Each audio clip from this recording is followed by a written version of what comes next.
যদি আমাকে বলা হয় যে তুমি পাকিস্তানের বিরুদ্ধে তুমি কি করতে চাও, আমরা বলতে চাই আলিয়া মাদ্রাসার ছাত্র, ফুরপুরা মাদ্রাসার ছাত্র, দেওবন্দ মাদ্রাসার ছাত্র, আমাদেরকে আগে দেওয়া হোক, আমরা আগে যাব, পাকিস্তানের বিরুদ্ধে আমরা লড়বো। আজকে ওয়াকাপ করে করে মসজিদ দখল করার চেষ্টা করছে, মাদ্রাসা দখল করার চেষ্টা করছে, খানকা দখল করার চেষ্টা করছে, গির্জা দখল করার চেষ্টা করছে। কিন্তু এটা মনে রাখতে হবে, ইংরেজরা যখন ভারতে আসে এতটা মুসলমানের উপরে অত্যাচার হয়নি। আজকে দেখুন চীন ভারতকে কবজা করছে, কিন্তু নরেন্দ্র মোদী একবারও চীনের বিরুদ্ধে বলে না। আমেরিকা ভারতের মধ্যে ট্যাক্স লাগাচ্ছে, আজকে মোদী সরকার সেই বিষয়ে কোনো কথা বলে না। আজকে দেখেন পাকিস্তান ওরাও কাশ্মীরের বুকে হামলা করছে, মোদী সরকার এর নিয়ে কোনো কথা বলছে না। খালি ওয়াকাফ কোথায় হিন্দু মুসলমানের দাঙ্গা লাগানোর চেষ্টা করছে। মোদী সরকার বলছে যে ওর কাছে যেও না, ও মুসলমান, ও আতঙ্কবাদ, জঙ্গি বলে বলে বিভ্রান্ত সৃষ্টি করার চেষ্টা করছে। আমি বলতে চাই কাজী নজরুল ইসলামের সেই কবিতাটা ভুলে গেলে আমাদের হবে না। মোরা এক বিনতে দুটি কুসুম, হিন্দু মুসলমান, হিন্দু তাহার নয়নমণি, মুসলিম তাহার প্রাণ। সম্মানিত সুধী, সম্মানিত উপস্থিতি এবং যারা এই ভিডিওটা দেখছেন, আমি ফুরপুরা ফাতিয়া সিনিয়র মাদ্রাসার ছাত্র হিসাবে এবং আলিয়ার ছাত্র নেতা হিসাবে আমি ঘুটিয়ারি শরীফ হালদার পাড়ায় এক ওয়াকাফ প্রত্যাহারের দাবিতে মসজিদ, মাদ্রাসা এবং খানকা, কবরস্থান এবং গির্জা বাঁচানোর উদ্দেশ্যে, শুধুমাত্র এরা মুসলমানদের উদ্দেশ্যে আমাদের প্রোগ্রাম করা হয়নি। এই প্রোগ্রামটা আমাদের করা হয়েছে দলিত, আদিবাসী এবং পিছিয়ে পড়া নাগরিকের জন্য। আমরা এই ওয়াকাফের মিটিং খালি ওয়াকাফ নিয়ে করছি না। আপনারা দেখবেন আমাদের পশ্চিমবঙ্গে আমাদের মুসলমানদের, বিশেষ করে সংখ্যালঘু মুসলমানদের আজকে চাকরি নাই। ভালো করে আমাদের বুঝতে হবে, আমাদেরকে সবসময় নিম্ন স্তরে রাখার চেষ্টা করছে। তো আমার একটাই বক্তব্য যে আমাদেরকে হক দেওয়া হোক। আজকে কেন আমাদের মসজিদকে ছিনিয়ে নেওয়া হবে, আজকে কেন আমাদের মাদ্রাসাকে ছিনিয়ে নেওয়া হবে, আজকে আমাদের কেন খানকাকে ছিনিয়ে নেওয়া হবে, এটা আমাদের প্রত্যেকের বুঝতে হবে। এই ভারতবর্ষে প্রথম শিক্ষামন্ত্রী কিন্তু মাদ্রাসার ছাত্র ছিল, মৌলানা আবুল কালাম আজাদ। আমাদের সেটা বললে হবে না, আমাদের এটা বললে হবে না, আমাদের মাদ্রাসার তলাবা ইলমদেরকে বিশেষ করে আতঙ্কবাদ, জঙ্গি, পাকিস্তানি বলা হয়। আমরা বলতে চাই বীর আব্দুল হামিদের ইতিহাসটা আপনি পড়ুন।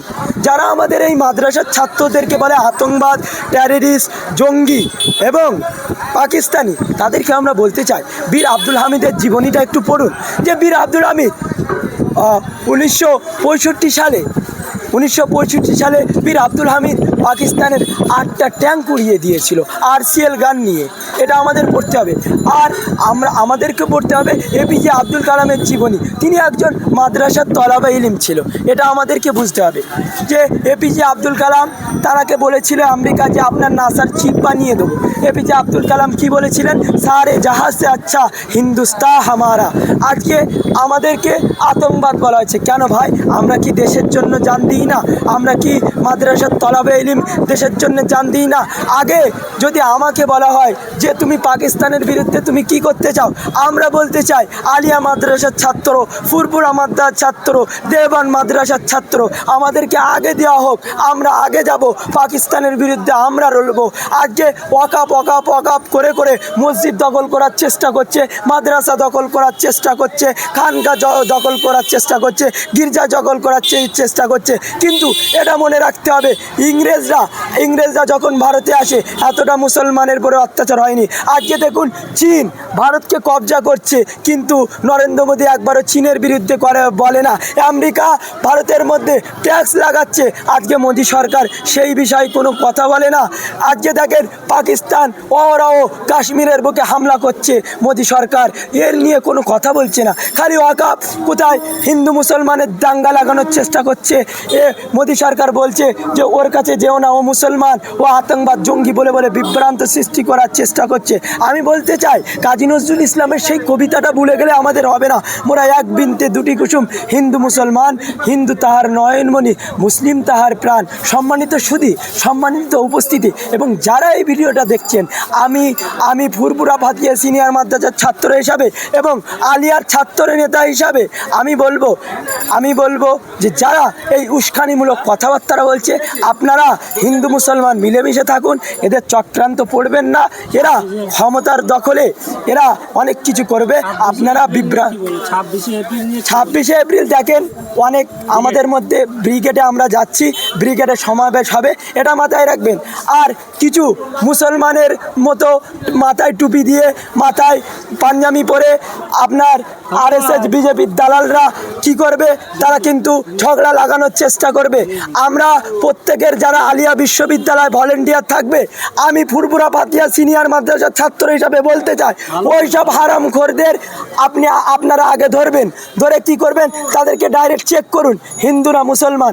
যদি হিন্দু হয় তাকে কি করেন, আপনার মেরে পুলিশের কাছে তুলে দেয়। যদি মুসলমান হয় আগে ওর মাথা ফেটে দেবেন, কোনো কথা চলবে না, আগে মাথা ফেটে দিয়ে আপনার ফাঁড়িতে তুলে দেবেন। ওয়াকফ কালাকানুনের বিরুদ্ধে আপনারা ঘুটিয়ারি শরীফে বিরাট প্রতিবাদ সভা করলেন।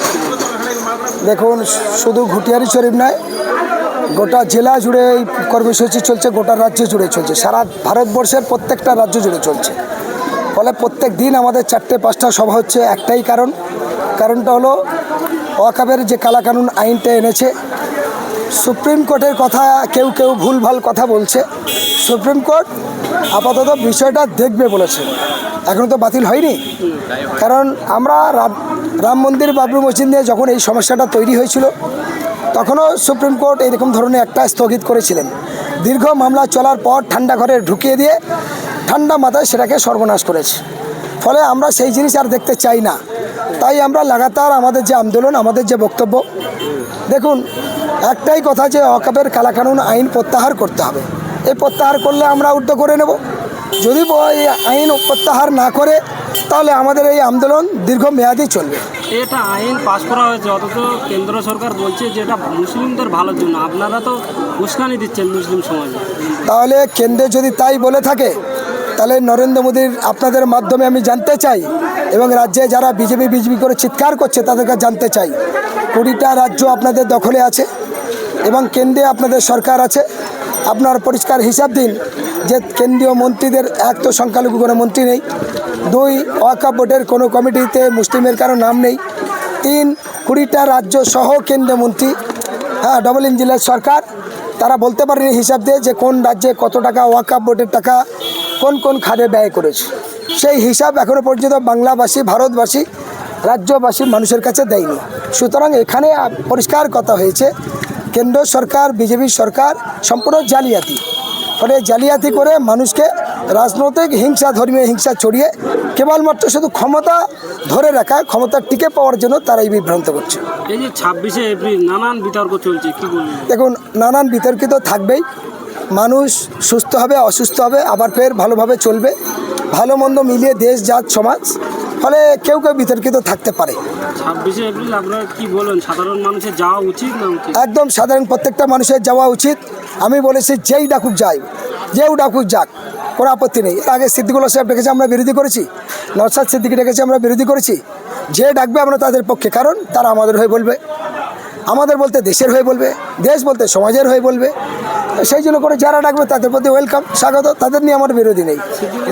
বলছে যে এটা আমাদের ব্রিগেড নয়, এটা জমিয়তে উলামা, যদি কেউ ঝান্ডা ব্যবহার করে, ভুল করেও করলে এটা দেখুন, আজকে এই কথা উনি বলেছেন, এই কথাটা ঠিক বলেননি। বয়স্ক মানুষ ভুলভাল বলে দিয়েছে। এই কথা যদি বলেন, উনি আন্দোলন করেছেন, তারপরেও 14 তারিখে, 10 তারিখ উনি করেছেন, 14 তারিখ এরা করেছেন নওশাদ সাহেবরা। তাহলে তাদের আটকানো হলো কেন? তখন চৌধুরী সাহেব নীরব কেন? আমি তো একটাই কথা বলছি, যেই ডাকুক আমরা তাদের সমর্থন জানাবো। কারণ বিষয়টা একটাই, কেন্দ্রীয় সরকারের কালাকানুন আইন প্রত্যাহার। ফলে এখানে চৌধুরী সাহেব ঠিক কথা বলেননি। বাংলায় অনেক ব্রিগেড হয়েছে, অনেকে বলছে ঐতিহাসিক ব্রিগেড হতে। একদম ঠিক কথা বলেছে। বাংলায় জনস্রোত বইয়ে সারা কলকাতা না, সারা ভারতবর্ষের না, সারা পৃথিবীর মানুষ দেখবে এই লড়াইটা, সারা পৃথিবীর মানুষ দেখবে। 26শে ব্রিগেড সারা পৃথিবীর মানুষ দেখবে। শুধু এইটা নয়, এরপরেও আমরা আপনাদের মাধ্যমে বলতে চাই, মুসলিম পার্সোনাল ল বোর্ডের আরও কিছু বিষয়বস্তু আছে, যে কথাটা এখন বলতে পারছি না। 26 তারিখের পরে আমি বলবো আপনাদের। সেটা হলো আমরা চাই সমস্ত সংগঠন ঐক্যবদ্ধভাবে লাগাতারভাবে আন্দোলন চলবে, যতদিন না কেন্দ্র সরকার প্রত্যাহার করবে এই আন্দোলন চলবে। ব্রিগেড করে যেন কেউ থেমে না যায়। রাজ্যের মুখ্যমন্ত্রী সহ একাধিক নেতারা বলছে যে দিল্লিকে আন্দোলন করবে, আপনারা কলকাতায় বলতে। সেটাই তো আমার প্রশ্ন, সেটাই তো আমার প্রশ্ন। যারা বলছে তারা তাদের ক্ষেত্রে তারা আন্দোলন করবে, আর আমাদের ক্ষেত্রে বলবে দিল্লি এটা ভুল বলেছে, এর থেকে তাদের ক্ষমা চাওয়া উচিত।